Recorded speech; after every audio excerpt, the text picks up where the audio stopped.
اگر کوئی آدمی کسی مرض کی وجہ سے روزہ نہیں رکھ سکتا تو میرا بھائی ایک بات کو سمجھا کرے، ایک مرض ایسی ہے اس کو پتہ ہے کہ میں 2 مہینے کے بعد ٹھیک ہو جاؤں گا، تو وہ تو روزے قضا کرے گا ٹھیک ہونے کے بعد، جتنے روزے چھوڑے ہیں اتنے روزے رکھے گا۔ اگر ایک ایسی بیماری ہے کہ جس سے وہ ٹھیک نہیں ہوگا، روز بروز بیماری اور کمزوری بڑھتی جائے گی، تو اس کا فدیہ یہ ہے کہ ایک مسکین کا کھانا۔ ایک مسکین کے کھانے کا معنی یہ ہے کہ تم خود اندازہ کر لو کہ ایک دن میں تمہارے کھانے کا کتنا خرچہ ہے، دن اور رات کا کھانا جو ہے۔ ففدیتہ طعام مسکین۔ اب اگر مثلا 10 ریال ہے تو اب 10 ریال کا کھانا مسکین کو کھلا دیا کریں۔ اب روز روز کھلائیں تو مرضی ہے، یا آخر میں جا کے 300 اکٹھے دے دیں، آپ کی مرضی ہے، لیکن دینا غریبوں کو کھانے کے لیے۔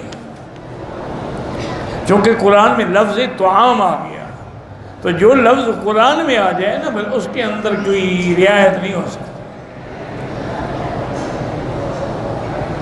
میں نے چند مسائل کو فقہ مذاہب اربعہ میں دیکھا ہے، مجھے امام حنیفہ کی دلیلیں قوی نظر آتی ہیں۔ اچھی بات ہے، چلو شکر ہے تمہیں سمجھ آ گئی۔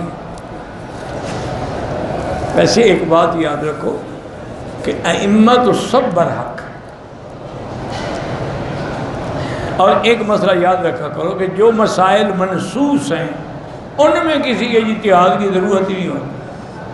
اب حکم قرآن میں موجود ہے، نماز ہے، روزہ ہے، حج ہے، اس میں کیا اجتہاد؟ یعنی کل کوئی مجتہد اجتہاد کرے بھی حج نہ کرو۔ جیسے آپ کے ہندوستان میں ایسے مجتہد پیدا ہوئے نا، کسی نے نمازیں معاف کر دی اور نے کہا 5 کے بجے 3 پڑھو۔ کسی نے کہا جی یہ نمازیں جو ہے نا اصل میں یہ ایکسرسائز تھی، اس زمانے میں ایکسرسائز کا کوئی اور طریقہ نہیں تھا، اب ہمارے یہاں انڈور گیمیں ہیں، تم ایکسرسائز کیا کرو، کھیلا کرو، بس وہ تمہاری نماز ہو گئی۔ اور ایک اور مفتی آپ کے یہاں پیدا ہوئے تھے، ان سے کسی نے پوچھا، انہوں نے کہا کہ حضرت میں فٹ بال کھیلتا ہوں اور مجھے بڑی بیماری ہے فٹ بال کھیلنے کی، اور کبھی کبھی فٹ بال کی تاخیر ہو جاتی ہے نماز عصر کی، تو پہلے پڑھ لیا۔ انہوں نے کہا ہاں پہلے پڑھ لیا۔ اب ایسے مفتی اور مجتہد جب پیدا ہوں تو پھر انا للہ و انا الیہ راجعون۔ اس لیے میرے ایک استاذ تھے، بڑے اللہ والے تھے، اللہ ان کی قبر پہ کرو رحمتیں فرمائے، بڑے فقیر تھے، یعنی سمجھ ہی نہیں آتا تھا دیکھ کے کہ یہ شخص بھی عالم ہوگا، نا کہ علم کا دریا تھے۔ تو وہ ہمیشہ مجھے فرماتے تھے مکی صاحب مفتی 2 قسم ہوتا ہے۔ میں نے کہا اچھا حضرت وہ کیسے؟ فرمایا ایک تو مفتی ہوتا ہے نا فتوے سے، اور ایک مفتی ہوتا ہے مفت سے، جو مفت میں بن گیا۔ یہ مفت والے مفتی ہیں، ان کو فتوے کا کیا پتہ ہے۔ تو اس ایسے لوگ بھی پیدا ہو گئے، نعوذ باللہ ثم نعوذ باللہ۔ اچھا ایک تو ہوتا ہے نا جی کہ ہم غصے میں کہہ دیں ایک دوسرے کو، کتابوں میں انہوں نے لکھا ہے کہ متع جائز ہے۔ ایک کتاب لکھی ہے انہوں نے فقہ پر، ہمارے امام ابو حنیفہ کے مقابلے پر۔ وہ کہتے ہیں امام حنیفہ کو کیا پتہ فقہ کا۔ اس کتاب کا نام ہے نزل الابرار فی فقہ النبی المختار۔ اس کتاب کا یہ نام ہے، میرے اوپر اعتبار نہ ہو تو کتاب خرید لینا۔ نزل الابرار فی فقہ النبی المختار۔ وہ کہتے ہیں ہماری فقہ ہے کہ جو ہم نے حدیث سے سمجھی ہے، امام حنیفہ کو کیا پتہ ہے۔ اس فقہ سے انہوں نے یہ سمجھا ہے کہ ایک تو متع جائز ہے، کیوں؟ وہ کہتے ہیں بخاری شریف میں حدیث ہے متع کی۔ ایک مسئلہ یہ سمجھا ہے کہ آدمی اپنی عورت کو جیسے آگے سے استعمال کر سکتا ہے پیچھے سے بھی کر سکتا ہے، کیوں؟ وہ کوئی نکاح سے باہر تو نہیں ہے۔ تیسرا مسئلہ انہوں نے یہ نکالا ہے کہ شہوت کا غلبہ ہو تو ہاتھ سے بھی شہوت مٹا سکتا ہے۔ یہ نبی کی حدیث سے انہیں فقہ سمجھی۔ انا للہ و انا الیہ راجعون۔ لکھنے والے مر گئے، اللہ ان کو بخش دے، بس جو فوت ہو جائے ان کے لیے دعا کیا کرے، اگر زندہ ہوں تو اللہ۔ تو امام ابو حنیفہ کا جو میں آپ کو کہہ رہا ہوں، پتہ ہے ابو حنیفہ کیوں کہتے ہیں؟ ابو حنیفہ ان کی لڑکی تھوڑی تھی کوئی، حنیفہ ہے دین حنیف سے، اور دین حنیف کا سب سے پہلا مدون جو ہے وہ ابو حنیفہ ہے، اس لیے کنیت ہوئی ابو حنیفہ۔ یہ کنیت وصفی ہے، یہ کنیت نسبی نہیں ہے۔ اور یعنی سب سے پہلے فقہ جس نے تدوین کی وہ ابو حنیفہ تھے۔ اور پھر امام ابو حنیفہ کی فقہ جو ہے ویسے نہیں ہے، انہوں نے ایک جیوری بنائی تھی علماء کی، جس میں محدثین بھی تھے، جس میں نحو والے بھی تھے، صرف والے بھی تھے، معانی والے بھی تھے، لغت والے بھی تھے، ادب والے بھی تھے، اسماء الرجال والے بھی تھے، تفقہ رکھنے والے بھی تھے۔ ان کے سامنے ایک مسئلہ رکھا جاتا، وہ سارے بحث کرتے، پھر امام صاحب کو سناتے، امام صاحب اس کو قبول کرتے، پھر وہ مسئلہ لکھا جاتا۔ اس طرح انہوں نے تقریباً 60,000 مسئلہ جو ہے وہ منضبط کیا ہے۔ اب اتنے علماء کا جس پہ غور ہو تو اس میں غلطی پھر کم ہوتی۔ اور دوسرا یہ بھی یاد رکھیں کہ امام صاحب کے شاگرد تھے ابو یوسف اور محمد بن حسن الشیبانی، جن کو صاحبین کہتے ہیں۔ تو صاحبین میں جو محمد بن حسن ہیں، امام شافعی رحمہ ان کے شاگرد ہیں، اور امام احمد بن حنبل امام شافعی کے شاگرد ہیں، تو سارے امام تو شاگردوں کے شاگرد ہو گئے۔ امام مالک رحمۃ اللہ علیہ امام دار الہجرت نے عبداللہ ابن مبارک فرماتے ہیں کہ انہوں نے کچھ مسائل حنفیہ کے خلاف بات فرمائی۔ بڑے لوگ تھے، اللہ ان کی قبروں پہ کروڑوں رحمتیں فرمائے۔ عبداللہ ابن مبارک جو ہیں امیر المومنین فی الحدیث ہیں، وہ حنیفہ کے شاگرد ہیں اور امام بخاری کے استاد ہیں۔ وہ کہتے ہیں کہ ایک دن پھر میں نے ایسا کیا کہ چند ورقوں پہ مسئلے لکھے، اور ان میں جو ابو حنیفہ رحمۃ اللہ علیہ کا قول تھا نا، وہ لکھتا گیا، سارے 50-60 مسائل لکھ کے میں نے امام صاحب کو پیش کیا۔ انہوں نے فرمایا اچھا میں رات دیکھوں گا۔ دوسرے دن مجھے ملے، فرمایا بھی میں نے رات اور مسائل پہ غور کیا، مسائل تو کمال ہیں، کس بندے نے لکھے ہیں یہ؟ میں نے کہا حضرت جس پر آپ ناراض ہوتے ہیں ابو حنیفہ کے تو ہیں۔ فرمایا الزم ابا حنیفہ، اس کو نہ چھوڑنا، اس بندے کو، اس کو اللہ نے کو خاص علم لدنی عطا فرمایا۔ اس لیے اعتراض کرنا بڑا آسان ہے، لیکن جب دلائل کی دنیا آتی ہے نا، یقین کریں کہ فقہ حنفی کا جو مقام ہے وہ اور کوئی امام اس پہ نہیں پہنچ سکا۔ اللہ تعالیٰ سب کی قبروں پہ کروڑوں رحمتیں فرمائے۔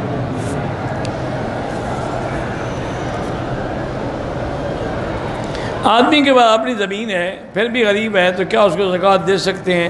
بھائی اگر زمین کی آمدنی نہ ہو تو کیا کرے گا؟ کئی لوگ ہم نے دیکھے ہیں زمینیں ان کے پاس مربے ہیں لیکن کھانے کو روٹی بھی نہیں ہے، تو وہ لے سکتا ہے زکوٰۃ، صرف خوشی ہے نا کہ اس کے نام زمین ہے۔ جب آمدنی کچھ نہ ہو، زمین ہو یا کچھ ہو۔ حضور کا لباس مبارک جو ہے، آپ سفید کرتا پہنتے تھے لیکن موٹی پنڈلی تک، اور نیچے آپ چادر باندھتے تھے۔ میری بیوی کے پاس 2 تولے سونا ہے، شادی بیاہ میں استعمال کرتی ہے، اس کی کوئی زکوٰۃ نہیں۔ بہرحال جو 2-3 گرام ہر وقت استعمال، اس کی بھی کوئی زکوٰۃ نہیں۔ اگر سونا 7 تولے ہو جائے یا 52 تولے چاندی کی قیمت ہو جائے پھر زکوٰۃ، 1-2 تولے پہ کچھ نہیں ہو۔ کہتا کہ رکن یمانی میں کیلیں لگی ہوئی ہیں، تو ان سے پوچھے جن نے لگائی ہیں، مجھے کیا بتایا؟ اصل میں وہ شیعہ نے ان کے دماغ میں ڈالا ہوا ہے نا، یہاں دروازہ تھا، حضرت علی جب پیدا ہوئے تو یہ جگہ پھٹ گئی، بی بی اندر سے باہر نکل آئی۔ یہ شیعہ کا مسئلہ ہے، ان کا نہیں، اس لیے کیلیں لگائی ہیں کہ پھر حضرت علی نکل آئے۔ جاہل لوگ ہیں، کیا کرے انسان، دکھ ہوتا ہے۔ حضرت علی کوئی چھوٹی شخصیت ہے، کیا کہہ رہے ہیں؟ جس بندے کے بارے میں میرے پاک نبی نے فرمایا کہ لا یحبک الا مؤمن ولا یبغضک الا منافق، علی تیرے ساتھ وہی محبت کرے گا جو ایمان والا ہے، اور تیرے ساتھ اس کو بغض ہوگا جو منافق ہے۔ یہ ایک روایت ہے کہ کعبے میں پیدا ہوئے، وہ کعبے میں نہیں حرم میں پیدا ہوئے، حرم کو بھی کعبہ کہتے ہیں۔ اب دیکھو نا قرآن میں ہے کہ حج کی بکری کعبے میں ذبح کرو، ہدین بالغ الکعبہ، تم ذبح کرتے ہو مینا میں، تو سارا حرم کعبہ ہے۔ تو اس لیے کسی نے لکھا کہ مولود کعبہ نے کہا ہاں کعبے کے اندر پیدا ہوئے تھے، پھر دروازے باقی نے خود بنائے جیسے ذاکر بناتے ہیں۔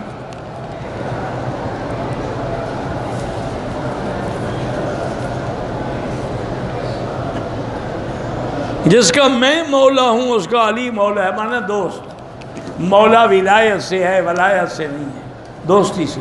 اللہ ولی الذین آمنوا، اللہ مومنوں کا دوست ہے۔ اس سے یہ تھوڑا ہے کہ حضرت علی خدا بن گئے۔ جب میاں اور بیوی میں طلاق ہو جائے تو وہ ساتھ رہنا چاہے، اگر ایک طلاق ہے تو رجوع کر سکتا ہے، 2 طلاقیں دی ہیں رجوع کر سکتا ہے، 3 طلاقیں دی ہیں تو رجوع بھی نہیں کر سکتا، اس کو ساتھ بھی رکھ سکتا، بس فوراً وہ چلی جائے۔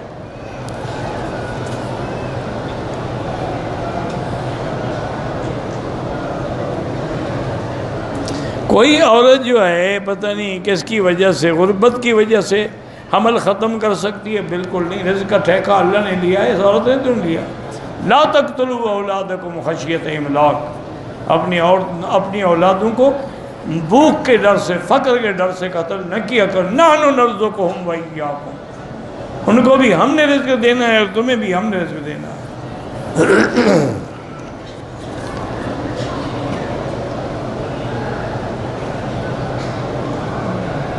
کہیں اگر عالم نہ ہو، کوئی ایک آدمی ہو جس کو جنازے کی دعا آتی ہے، مسلمان تو ہے نا، پڑھا سکتا ہے۔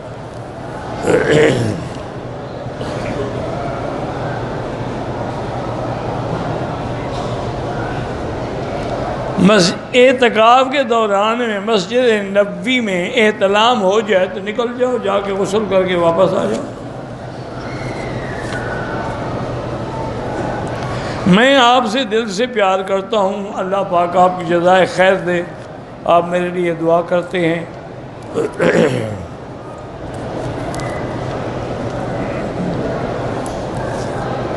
ایک آدمی نے نفلی عمرہ کیا، طواف کیا، صفا کیا، احرام کھول دیا، حلق بعد میں کرایا۔ اگر اس نے حلق تھوڑی دیر بعد کرایا ہے تو کوئی دم نہیں ہے، اگر ایک دن گزر گیا ہے پھر دم ہے۔ مرنے کے بعد عورت اپنی شوہر کا منہ دیکھ سکتی ہے؟ کیوں نہیں دیکھ سکتی؟ دیکھ سکتی ہے، ساری زندگی دیکھتی رہی ہے، تو اب کیا ہے؟ افضل ہے کہ نہ دیکھے، اس کی حکمتیں ہیں، راز ہیں۔ کبھی اللہ نہ کرے، اللہ نہ کرے، اللہ نہ کرے، کبھی کبھی مرنے کے بعد آدمی کی شکل بدل جاتی ہے۔ اگر ایسی کوئی بات ہو گئی تو پھر کیا ہوگا؟ پھر ساری زندگی دکھ میں رہے گی۔ تو اللہ کی حکمت ہے، جب اللہ نے پردہ ڈال دیا کفن ڈالو بس۔ ویسے مرد دیکھ سکتے ہیں اور دیکھے دیکھ سکتی ہے، لیکن بہتر ہے کہ نہ دیکھے۔ مرنے کے بعد نکاح ٹوٹ جاتا نہیں ٹوٹتا جناب، قیامت میں بھی آپ اسی کے پاس ہوں گے۔ تنگ ہیں تو زندگی میں توڑوا لو۔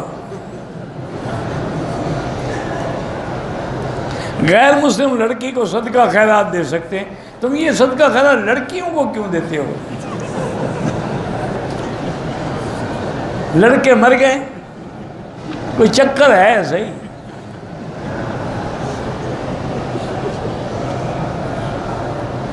ہاں ایک روایت پہ ہے کہ حضور نے فرمایا کہ میرے بعد جو میری قبر مبارک کی زیارت پہ کریں گے ان کے لیے میری شفاعت ہو۔ ایک بھائی یہ بھی ہے کہ گویا کہ انہوں نے مجھے زندگی میں دیکھا۔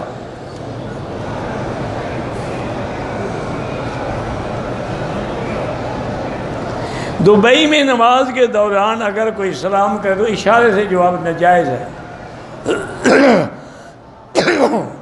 نماز سکون کا نا، اسکنوا فی الصلاۃ۔ درود تنجینا پڑھ سکتے ہیں، والدین کے اولاد کے لیے کیا حقوق ہیں؟ اولاد والدین کی خدمت کرے، ان کے بڑھاپے کا سہارا بنے، ان کا دست و بازو بنے، ان کو کما کے کھلائے۔ مسجد جیرانہ سے حضور پاک نے احرام باندھے، 300 انبیاء نے نہیں باندھا۔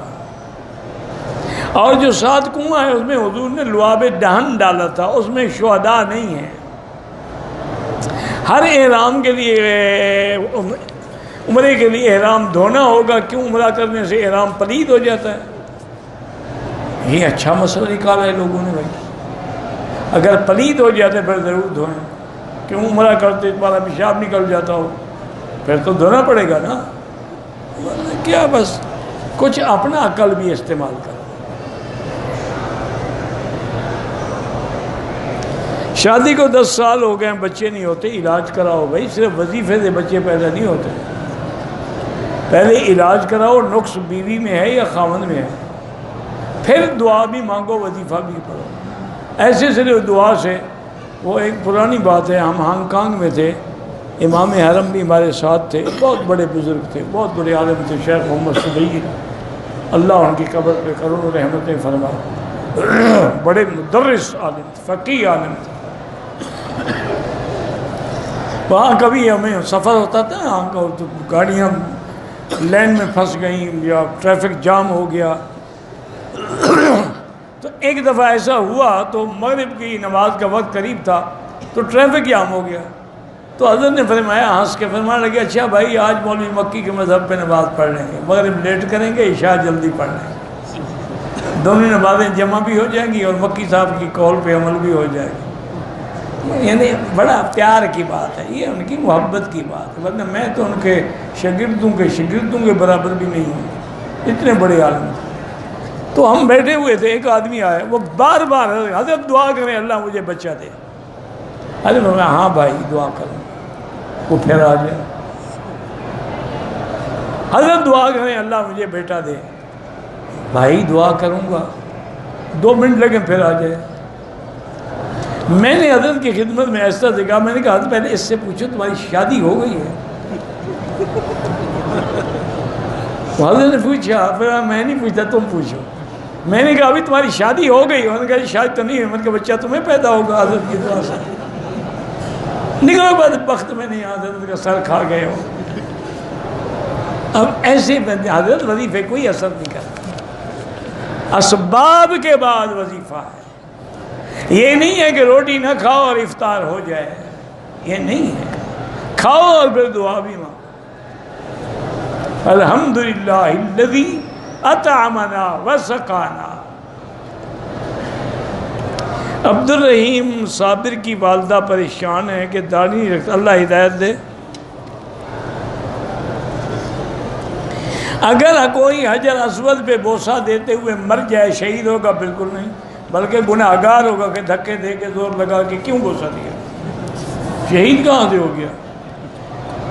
جب اسلام نے حکم دیا ہے کہ اشارہ کر لو بس، پھر شہید ہونے کی کیا ضرورت ہے؟ یہ مسئلہ پوچھو علماء سے کہ کیا یہ موت اس کی حرام موت تو نہیں، تم شہادت دے رہے ہو اس کو۔ کہتے ہیں اللہ ہمیں بھی آپ کی طرح دین کا داعی بنا، اللہ ہر بندے کو دین کا داعی بنایا۔ ایک گاؤں میں 2 فرقے ہیں، ایک دیوبندی اور بریلوی۔ بریلوی کہتے ہیں کہ ہم صلوات پڑھتے ہیں، دیوبندی کہتے ہیں کہ روضہ رسول پر جا کر پڑھیں، وہ ٹھیک کہتے ہیں دیوبندی، وہاں کھڑے ہو کے الصلاۃ والسلام علیک یا رسول اللہ پڑھنا جو ہے بدعت ہے، اگر یہ دین ہوتا تو ابو بکر عمر پڑھتے۔ سسر اپنی بہو کے لیے نامحرم نہیں، نامحرم تو نہیں ہے، محرم ہے، لیکن آج کل بہو کو بھی بچنا چاہیے، دیور سے بھی سسر سے بھی۔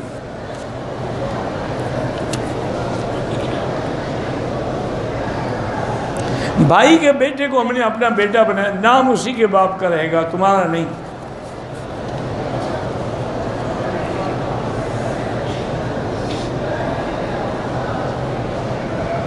دو چکر طواف کیے، تکلیف ہو رہی تھی، پھر اوپر چلے گئے، کوئی بات نہیں، جانے میں کعبے کو پیٹ ہو گئی، کوئی فرق نہیں پڑتا۔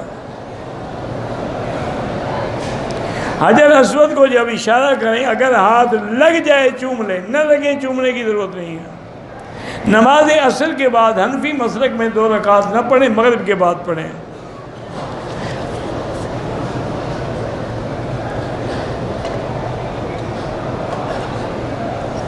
کہتے ہیں احرام سے پہلے میں نے ناخن تراشے، پیر کے ناخن کا ذرا سا حصہ چپکا رہ گیا جو بعد میں نے توڑ دیا، کچھ نہیں ہوتا، ٹھیک ہے۔ جو آدمی زندہ ہے، جوان ہے، عمرے کے، اس کے لیے دعا کرو بس، اس کے لیے طواف عمرے کی ضرورت نہیں ہے۔ آدمی عمرہ کر کے جائے، حج کر کے جائے، پھر بھی نماز نہ پڑھے، حقوق العباد ادا نہ کرے، تو سمجھ لو کہ اس کا حج مردود ہے۔ اگر قبول ہوتا تو تبدیلی آتی نا۔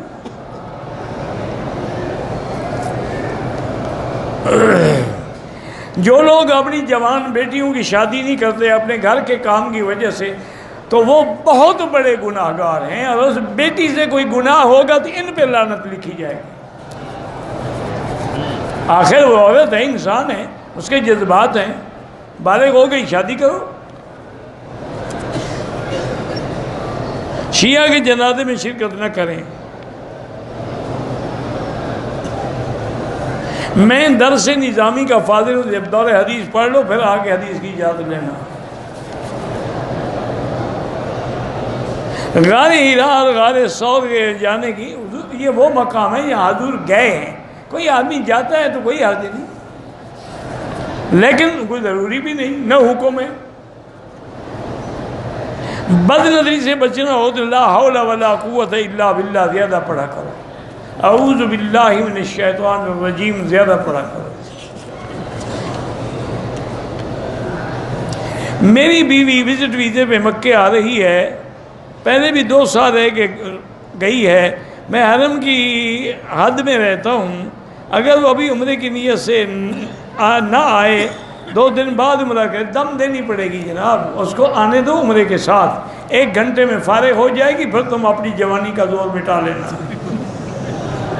اس کو برباد نہ کرو عمرے سے۔ اللہ اس کو لا رہا ہے، 2 سال کے بعد آ رہی ہے، ٹکٹ ویسے بھرے گی تو اس کو اللہ سے عمرہ دے، اور خاص طور پہ رمضان کا عمرہ جو حضور کے حج کے برابر ہے۔ میرے گردوں میں پیپ، زخم، پتھری ہے، پانی کی زیادہ پڑتی ہے، اب بھی میں روزہ نہیں رکھ سکتا، فدیہ دیں پھر۔ عند الاحناف اہل پاکستان یا اہل عالم کلہ، اس کو اگر وہ مسجد عائشہ سے عمرہ کریں تو جائز ہے۔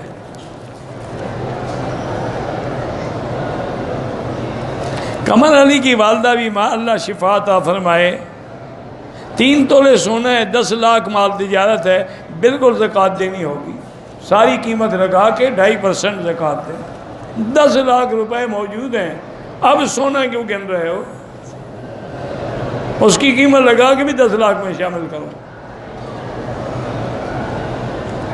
شادی کو 10 سال ہو گئے، اولاد علاج بھی کرائیں، پھر وظیفہ پڑھیں، رب لا تذرنی فردا وانت خیر الوارثین۔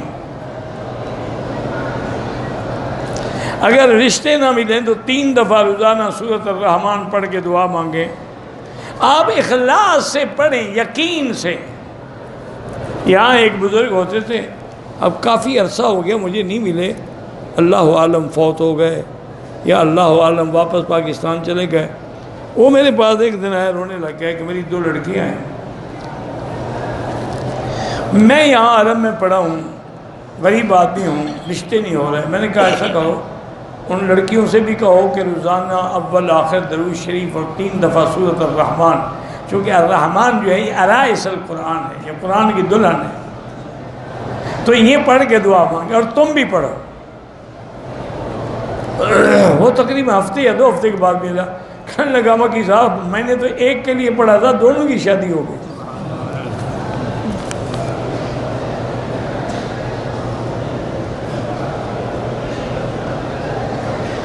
بھائی جب غسل سے پہلے وضو نہیں کرے گا تو وضو کیسے ہو جائے گا؟ اس کی نیت ہی نہیں وضو کی، انما الاعمال بالنیات۔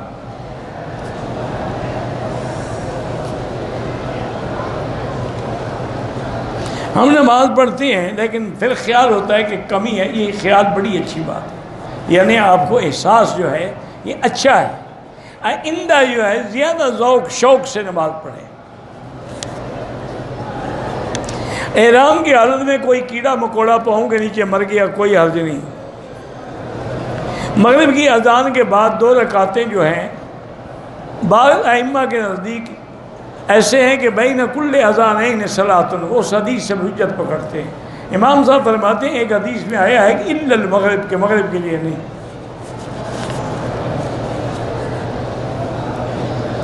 مسجد آدمی بار بار مسجد عمرہ کا طواف زیادہ کرے۔ جس آدمی پر دم ہے ادا نہیں کہ عمرہ ہو جائے گا، لیکن دم اس کے ذمے ہے، جب اللہ پیسے دے کر دے دوسرا عمرہ بھی کریں لیکن وہ دم رہے گا۔ کوئی آدمی اپنی بیوی کو کسی کام کی وجہ سے مارتا ہے، اتنا مارے کہ اس کو چہرے پر داغ نہ پڑے۔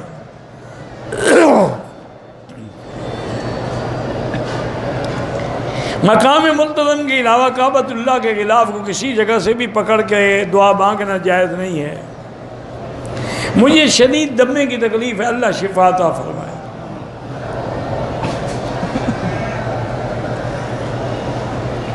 ویسے میں نے کسی کتاب میں پڑھا تھا، بزرگوں نے لکھا ہے کہ وَمَن يَتَّقِ اللَّهَ يَجْعَل لَّهُ مَخْرَجًا وَيَرْزُقْهُ مِنْ حَيْثُ لَا يَحْتَسِبُ وَمَن يَتَوَكَّلْ عَلَى اللَّهِ فَهُوَ حَسْبُهُ إِنَّ اللَّهَ بَالِغُ أَمْرِهِ قَدْ جَعَلَ اللَّهُ لِكُلِّ شَيْءٍ قَدْرًا۔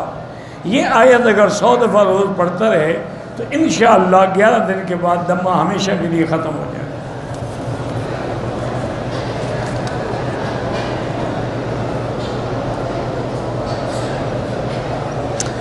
آپ کے پاس عمرے سے زیادہ طواف زیادہ کرو۔ جنازہ نماز جو ہم پڑھیں ہمیں پتہ نہیں ہے چھوٹے کا ہے بڑے کا، دعا سب کے لیے ہے، شاہدنا و غائبنا و صغیرنا و کبیرنا و ذکرنا، سب کے لیے وہی دعا کافی ہے۔ اگر عمرے کرنے والے کا طواف کے دوران پاؤں سے خون نکلا نظر نہیں آیا، احرام کھولنے کے بعد نظر آیا تو ایک دفعہ پھر وضو کر کے طواف دہرا لو، عمرہ ٹھیک ہو گیا آپ کا۔ اگر کوئی عورت خون بند کرنے والی گولیاں استعمال کرے تاکہ میرے روزے پورے ہو جائیں، کوئی بات نہیں، ٹھیک ہے، جائز ہے۔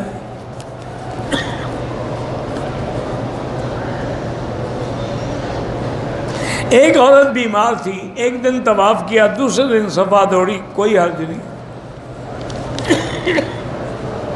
عمرے کا طواف ادا کر لیا، عصر کے بعد نماز نہ پڑھیں تو بہتر ہے، مغرب کے بعد پڑھیں۔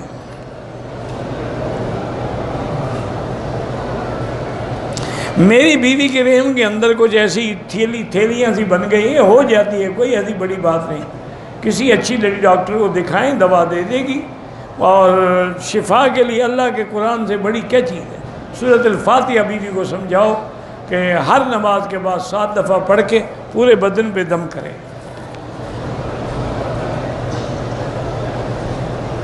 آپ کی چپلیں گم ہو جاتی ہیں تو لوگوں کی چپلیں نہ چرائیں، دوسری خرید کے لپیٹ کے اپنے پاس رکھیں۔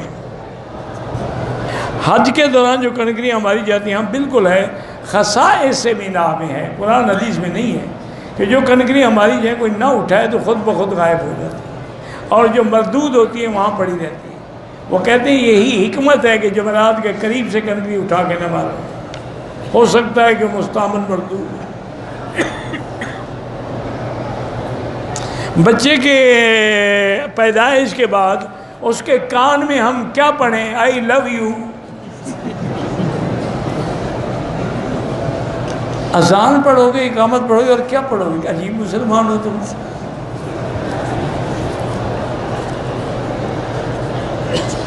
اگر رمضان میں ساری کھانے کے بعد بالکل آخر اذان شروع ہو، پانی پی رہا تھا، ایک بھونک پی لیا، اللہ اکبر ہو گیا، کوئی بات نہیں، روزہ ہو جائے گا۔ تیسری رکعت میں سورۃ فاتحہ کے بعد ایک سورت سے ایک آیت پڑھ لی، پھر سجدہ صاف کر لیا، ٹھیک ہو گیا۔ جو لوگ یہاں کام کرتے ہیں وہ پاکستان سے کوئی سگریٹیں منگوا کے بیچتے ہیں، سگریٹ بیچنا ویسے ہی حرام ہے،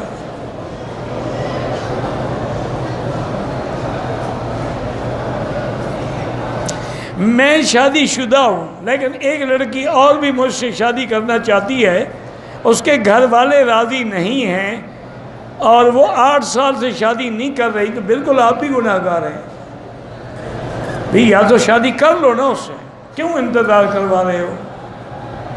اور نہیں کرنی تو اس کو واضح کر دو۔ وہ بھی پاگل ہے کہ 8 سال سے تمہارے جیسے بے وقوف کے انتظار میں بیٹھی ہے۔ عقل ہوتا تو اور جگہ شادی نہ کر، 8 سال زندگی تباہ ہو گئی، 8 سال تو ایک جوانی ہے، انشاءاللہ 2 سال کے بعد پھر اور بوڑھی ہو جائے گی، پھر کوئی بھی شادی نہیں کرے گا۔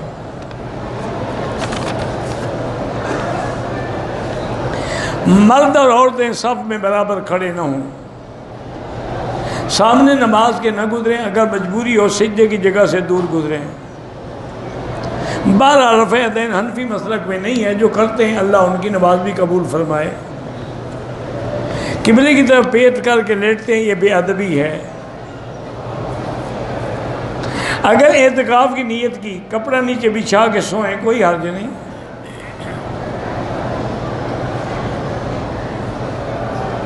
بہرحال جو لوگ باہر صدقے کی چیزیں بانٹتے ہیں، اگر غریب ہیں تو لے لیا کریں، ورنہ نہیں۔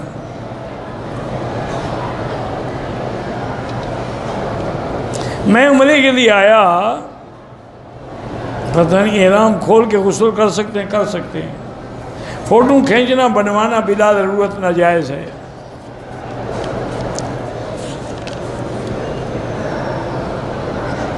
طواف کے بعد جو نفل ہے وہ نفل نہیں ہے، واجب ہے۔ ایک محرم عورت ہے، غیر محرم عورت کی مونچھیں کاٹی، عورت کی مونچھیں ہوتی ہیں، پھر اس نے کیا کاٹا؟ اللہ عالم، عجیب لوگ ہیں۔ بہرحال اگر عورت کی مونچھیں نکل آئیں، اس کو ہمیشہ کے لیے ختم کروا دیں لیزر کے ساتھ، عیب ہے نا عورت کے لیے۔ مرد کے لیے مونچھیں جو ہیں وہ ایک جمال ہے، عورت کے لیے تو بالکل زوال ہے۔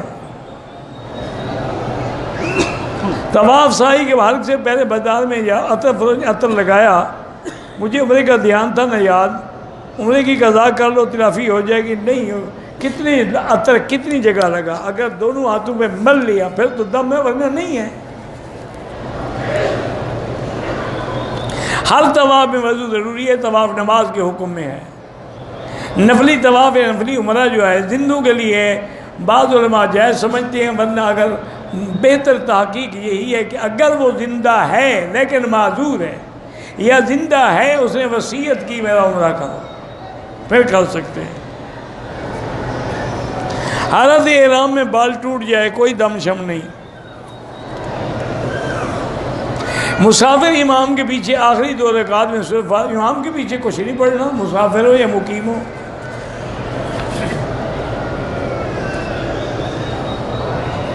دوسری بیوی نے کہا تھا کہ خامد کے مرنے کے بعد جائیداد سے کچھ نہیں لوں گی، اگر وہ خود معاف کر دے الگ بات ہے، ورنہ اس کا حق ہے۔ ایک وقت میں 3 طلاقیں ہو جاتی ہیں، پہلے ایک آدمی کو کھڑا کر کے 3 تھپڑ مارو، پوچھو 1 لگا یا 3؟ اگر وہ کہے 1 تو پھر 1 ہوتی ہے، وہ کہے 3 تو پھر 3 ہوتی ہے۔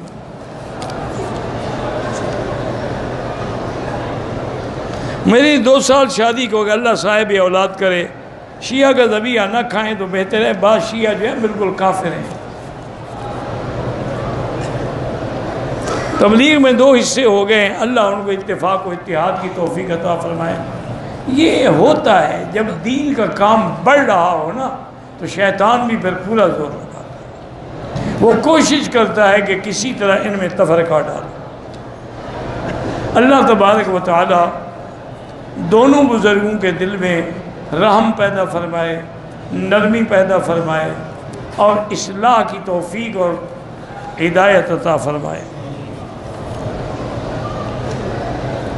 ہمارے بلوچستان میں ایک فرقہ ذکری، وہ بالکل کافر ہیں، ان کے ہاتھ کا ذبیحہ بالکل حرام ہے۔ اگر اس کا مسلمان ہو جائے لیکن بیوی ذکری رہے، نکاح نہیں ہوتا، وہ تو کافر ہیں۔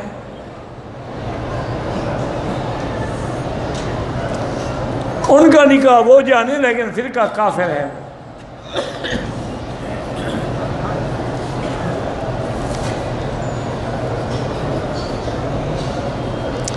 دوسری بیوی نے کہا تھا کہ میں وراثت سے کوئی اب مانگ رہے دینا پڑے گا۔ اللہ سب بیماروں کو شفا عطا فرما۔ غلط خیالات آتے ہیں تو اعوذ باللہ پڑھا کریں۔ لیکوریا کی تکلیف ہے، چلنے سے بڑھ جاتی ہے، طواف کی تو مشکل ہوتی ہے۔ بہرحال آپ ایسا کر سکتی ہیں کہ پیمپر وغیرہ باندھ کے طواف کیا کریں، کوئی بات نہیں۔ ایک قرآن میں آیت ہے میری بیٹی، قیل یا ارض ابلعی ماءک ویا سماء اقلعی وغیض الماء وقضی الامر۔ یہ آیت جو ہے 41 دفعہ پڑھ کے روزانہ اپنے زیر ناف ہاتھ پہ دم کر کے پھیرا کریں، انشاءاللہ لیکوریا ختم ہو جائے گا۔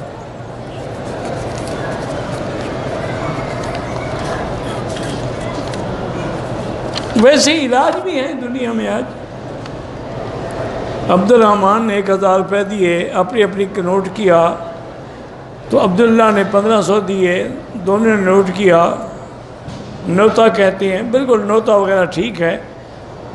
بہرحال یہ ہے کہ ضروری نہ سمجھو اس کو۔ ایک ہوتا ہے کہ چلو بھی ایک دوسرے کی مدد ہو، لیکن ایک آدمی غریب ہے، اس کی شادی کا وقت ہے، اس کے پاس پیسے نہیں تھے، وہ شرمندہ ہوگا، بہتر ہے کہ اس کو ختم کرو۔ عمرے کے لیے بچے مدینے سے مکہ آ رہے ہیں ایام میں، نیت کر کے آ جائیں، یہاں رہیں، جب پاک ہوں عمرہ کر لیں۔ ایک صاحب عصمت صاحب، ان کو کینسر ہے، اللہ شفا عطا فرمائے۔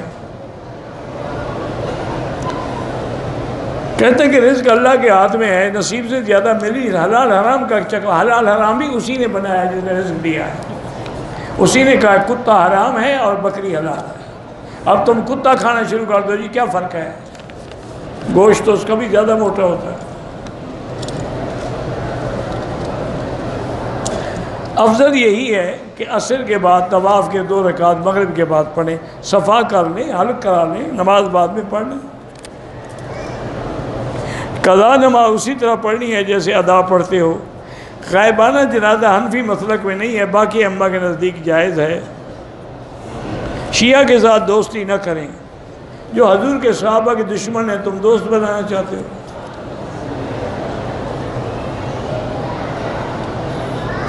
پاکستان میں ہمارے پاس ریال ہیں، آپ کی مرضی ہے، روپے بنائیں، کچھ کریں، زکوٰۃ دیں آپ۔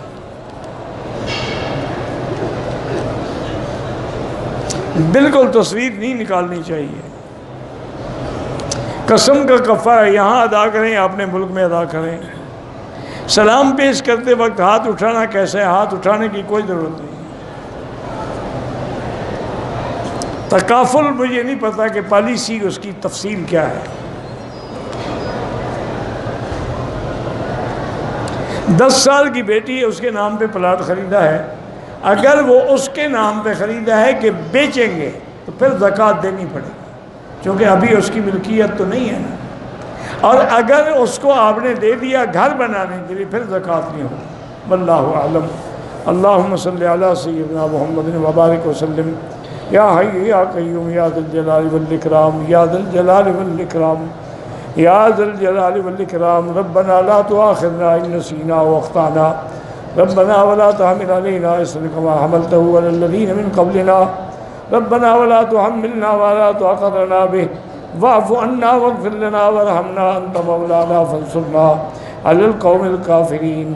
اللهم انصر الإسلام والمسلمين، اللهم احفظ سائر بلاد المسلمين هذا البلد الأمين فاجعل آمنا مطمئنا سخاء رخاء إلى يوم الدين۔ یا اللہ بیماروں کو شفا عطا فرما، حیاؤں کو حیا عطا فرما۔